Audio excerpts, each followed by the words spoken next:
Hello friends, स्वागत है आपके अपने परिवार एग्जाम पीक पावर में। मेरा नाम है योगेंद्र और आज की सेशन में हम आपके लिए लेकर आ चुके हैं ज्योग्राफी का मोस्ट इम्पोर्टेंट क्वेश्चन जो कि आपके एग्जाम में पूछे जाएंगे। बहुत ही इम्पोर्टेंट क्वेश्चन है, तो आप लोग इस क्वेश्चंस को वीवीआई मार्क कर लीजिएगा। आपके एग्जाम में ये क्वेश्चंस आएंगे ही आएंगे, समझे। तो चलिए देखते हैं क्वेश्चंस में क्या पूछा जा रहा है। समुद्री निक्षेपण को परिभाषित कीजिए तथा इसके विभिन्न प्रकारों का वर्णन कीजिए। कहने का मतलब है कि जो समुद्री निक्षेपण होता है इसको क्या करना है, तो सबसे पहले हमको परिभाषित करना है, इसके बारे इसका परिभाषा देना है। साथ ही साथ इनके कौन कौन अलग अलग प्रकार के जो भी प्रकार हैं इसके बारे में भी क्या करना है, तो बताना है, समझे। तो चलिए इस क्वेश्चन को हम लोग समझते हैं एकदम इजी से इजी लैंग्वेज में। और जो भी स्टूडेंट इससे पहले वाले सेशन या फिर इसके बाद वाले सेशन को अगर आप लोग सीक्वेंस वाइज इस पेपर का कंप्लीट तैयारी करना चाहते हैं तो आप लोग इसी वीडियो के डिस्क्रिप्शन बॉक्स में चले जाइए। वहां पे आप लोगों को प्लेलिस्ट का लिंक मिल जाएगा, तो वहां से जाकर आप लोग सीक्वेंस वाइज इस पेपर का कंप्लीट तैयारी कर सकते हैं।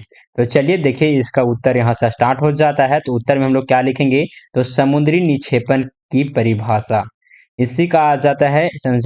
ये क्या है, तो एक पॉइंट है, यानी कि इंट्रोडक्शन यहाँ से स्टार्ट करेंगे और इसका जो कि परिभाषा है। तो चलिए यहाँ पे हम लोग समझते हैं। समुद्री निक्षेप उन पदार्थों को कहा जाता है जो समुद्र की विभिन्न प्रक्रियाओं द्वारा जमा होते हैं।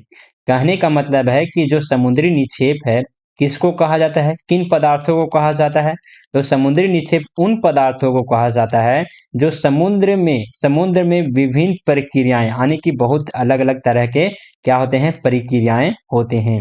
उन प्रक्रियाओं के द्वारा जो जमा होता है, समझे ना, जो जमाव होता है उसी को निक्षेपण हम लोग कह सकते हैं। यह निक्षेप समुद्र के तल पर पानी की गति, लहरें, समुद्री धाराओं, वायु और समुद्री जीवों के कारण धीरे धीरे इकट्ठा होते हैं। समुद्र निक्षेपों में रेत, कीचड़, सील्ड, बायोमास जैसे जैसे सेल संरचना और खनिजों के अन्य प्रकार शामिल हो सकते हैं। समुद्री निक्षेप समुद्र के पारिस्थितिकी तंत्र, भूतत्वीय अध्ययन और जलवायु परिवर्तन के लिए महत्वपूर्ण होते हैं, क्योंकि ये समुद्र के तल के गठन और समुद्र की स्थिति को समझने में मदद करते हैं। तो चलिए आगे आ जाते हैं, आगे पॉइंट को देखेंगे क्या बोला जा रहा है नेक्स्ट पॉइंट में।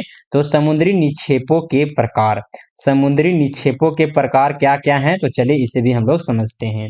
और साथ ही साथ जो भी स्टूडेंट आप लोग इन सारे क्लास या फिर इन सारे क्वेश्चंस का पीडीएफ या फिर व्हाट्सएप ग्रुप में ज्वाइन होना चाहते हैं तो आप लोग इस नंबर पे कांटेक्ट कर सकते हैं, जो कि नंबर है 94 30 70 2606। आप लोग इस नंबर पे व्हाट्सएप मैसेज के जरिए अपना डाउट को भी पूछ सकते हैं। साथ ही साथ अगर आपको पीडीएफ चाहिए तो ये भी इस नंबर पे आप लोग कांटेक्ट कर सकते हैं। और जो भी स्टूडेंट टेलीग्राम चैनल में ज्वाइन नहीं किए हैं तो टेलीग्राम चैनल में भी जरूर से जरूर ज्वाइन कर लीजिएगा, समझे। और अभी तक आप लोग इस सेशन को लाइक नहीं किए हैं तो पहले तो आप लोग इस सेशन को लाइक करें, अपने दोस्तों के साथ, अपने क्लासमेट के साथ सेशन को शेयर करें और साथ ही साथ चैनल को सब्सक्राइब करके बेल आइकन को ऑल पर प्रेस कर लें, ताकि आने वाले जितने भी सारे वीडियोज हो, क्लासेस हो, सबसे पहले आप लोगों को नोटिफिकेशन के माध्यम से प्राप्त हो सके।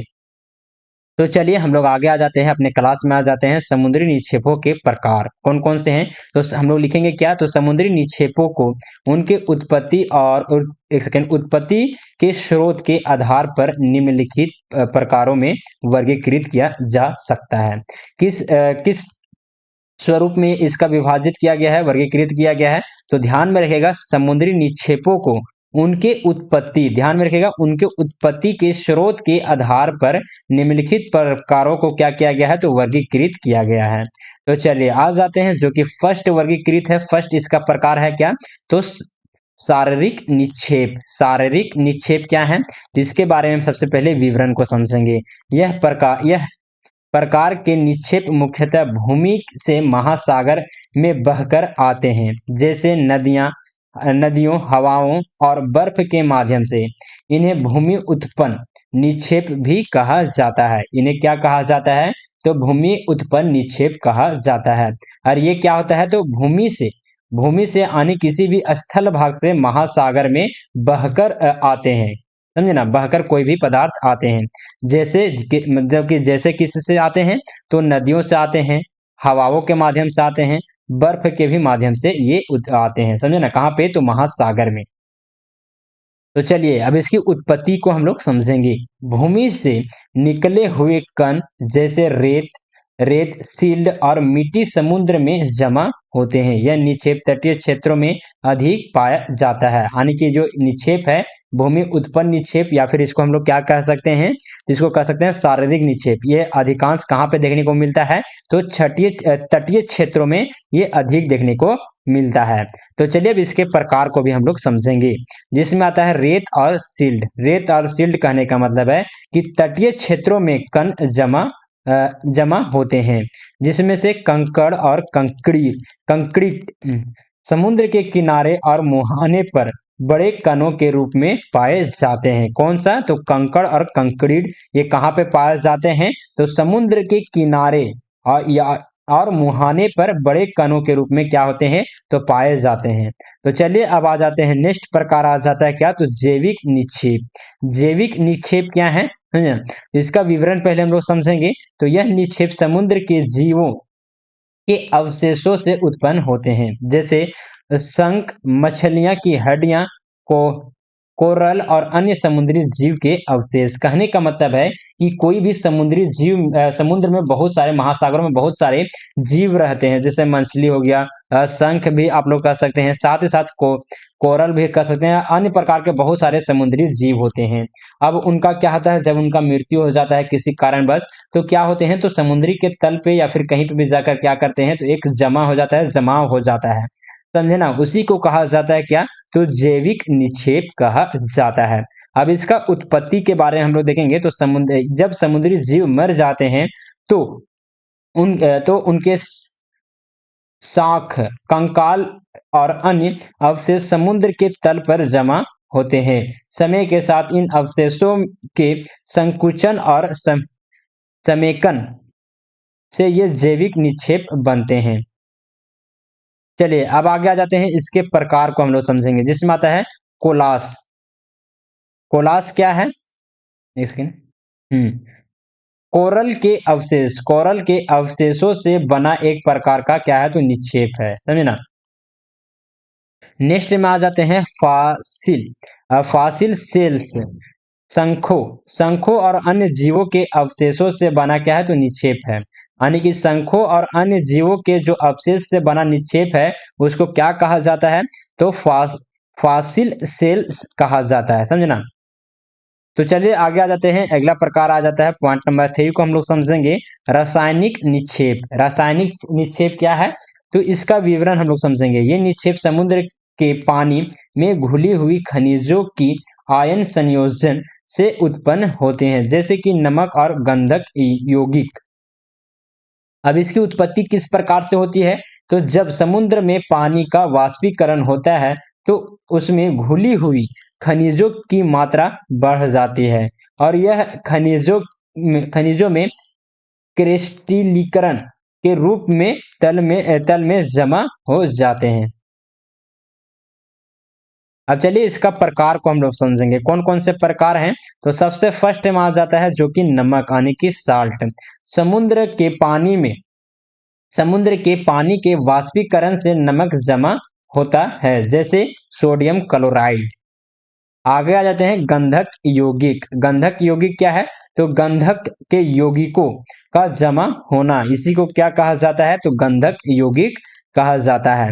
आगे आ जाते हैं कैल्शियम कार्बोनेट। कैल्शियम कार्बोनेट क्या है, तो समुद्र के तल पर कैल्शियम के खनिजों का जमा होना, इसी को क्या कहा जाता है, तो कैल्शियम कार्बोनेट, जो कि एक प्रकार है। चलिए आगे आ जाते हैं, अगले पॉइंट आ जाता है, पॉइंट नंबर 4 को समझेंगे, मूल संरचनात्मक निक्षेप। इसका विवरण पहले हम लोग समझेंगे। यह प्रकार के निक्षेप समुद्र के तल पर पानी में घुली हुई या रासायनिक प्रक्रियाओं द्वारा बने खनिजों के जमा होने से उत्पन्न होते हैं। अब इसकी उत्पत्ति को हम लोग समझेंगे। ये निक्षेप जब उत्पन्न होते हैं, जब समुद्र के तल पर पानी की रासायनिक और भौतिक प्रक्रियाओं द्वारा खनिजों का अवसादन होता है। चलिए आगे आ जाते हैं, अब इसका प्रकार को समझेंगे, इसके कौन कौन से प्रकार हैं, तो चलिए इसे भी हम लोग समझ लेते हैं। मैग्नीज नोड्यूल्स समुद्र के गहरे हिस्सों में पाए जाते हैं। क्या? तो मैग्नीज नोड्यूल्स, समझे ना, ये कहाँ पे पाए जाते हैं, तो समुद्र के गहरे हिस्सों में पाए जाते हैं। चलिए आगे आ जाते हैं। फास्फेट्स फास्फेट्स समुद्र के तल पर ये खनिज जमा होते हैं, खासकर उष्णकटिबंधीय क्षेत्रों में। चलिए आगे आ जाते हैं, अगला पॉइंट आ जाता है, पॉइंट नंबर 5 को हम लोग समझेंगे। वाष्पीकरण द्वारा उत्पन्न निक्षेप। वाष्पीकरण द्वारा उत्पन्न निक्षेप किस प्रकार से होता है, तो चलिए इसे भी हम लोग समझते हैं। ये निक्षेप तब बनते हैं जब समुद्र के पानी का वाष्पीकरण होता है, उसमें घुली हुई खनिजों की क्रिस्टलीकरण प्रक्रिया द्वारा निक्षेप उत्पन्न होते हैं। चलिए आगे आ जाते हैं, इसकी उत्पत्ति कहाँ पे होती है, तो जब समुद्र के पानी का तापमान बढ़ता है और वाष्पीकरण की प्रक्रिया तेजी होती है तो उसमें उपस्थित खनिज जैसे कि नमक, कैल्शियम सल्फेट आदि समुद्र के तल पर क्या होते हैं, तो जमा हो जाते हैं। और ये मुख्य रूप से कहाँ पे होता है, कौन से क्षेत्र में होता है, वाष्पीकरण के द्वारा निक्षेप। तो आप लोग ध्यान में रखिएगा, भूमध्य रेखीय के क्षेत्र में जितने भी समुद्र हैं, महासागर हैं, समझे ना, तो वहां पे ये वाष्पीकरण द्वारा निक्षेप बहुत ही ज्यादा देखने को मिलता है, क्योंकि वहां पे जो भूमध्य रेखा है, वहां पे जो सूर्य का प्रकाश है वो डायरेक्ट पड़ता है, इसी कारण से वाष्पीकरण की प्रक्रिया जो कि वहां पे बहुत ही ज्यादा होती है, समझे। अब चलिए इसके प्रकार को हम लोग समझेंगे, इसका कौन कौन सा प्रकार है, तो सोडियम क्लोराइड जिसको हम लोग नमक भी कहते हैं, या फिर नेक्स्ट में आता है क्या, तो गंधक और अन्य वाष्पीकरण द्वारा उत्पन्न खनिजों का जमा होना, इसका क्या है, तो प्रकार है। अब आ जाते हैं इस क्वेश्चन का मोस्ट इंपॉर्टेंट पॉइंट, जो कि आ जाता है निष्कर्ष। आप लोग निष्कर्ष लिखना बिल्कुल भी मत भूलिएगा। तो निष्कर्ष में हम लोग क्या लिखेंगे, तो समुद्री निक्षेप समुद्र के तल पर विभिन्न प्रकार के पदार्थों के जमा होने की प्रक्रिया को क्या करते हैं, तो दर्शाते हैं। ये निक्षेप भूतत्वीय, जैविक, रासायनिक और अन्य प्रक्रियाओं द्वारा उत्पन्न होते हैं। समुद्री निक्षेप के प्रकारों में शारीरिक, जैविक, रासायनिक, मूल संरचनात्मक और वाष्पीकरण द्वारा उत्पन्न निक्षेप शामिल हैं। इन निक्षेपों का अध्ययन समुद्र विज्ञान, जलवायु परिवर्तन और पारिस्थितिकी तंत्र के लिए महत्वपूर्ण होते हैं। तो चलिए आप लोग को ये सेशन कैसा लगा, आप लोग को ये वीडियो कैसा लगा, प्लीज आप लोग हमें कमेंट के माध्यम से जरूर बताने का काम कीजिएगा, प्रयास कीजिएगा, अपना फीडबैक हमें कमेंट के माध्यम से जरूर दीजिएगा। और अभी तक आप लोग इस सेशन को लाइक नहीं किए हैं, तो पहले तो आप लोग इस सेशन को लाइक करें, अपने दोस्तों के साथ, अपने क्लासमेट के साथ सेशन को शेयर करें, और चैनल को सब्सक्राइब करके बेल आइकन को ऑल पर प्रेस कर लें।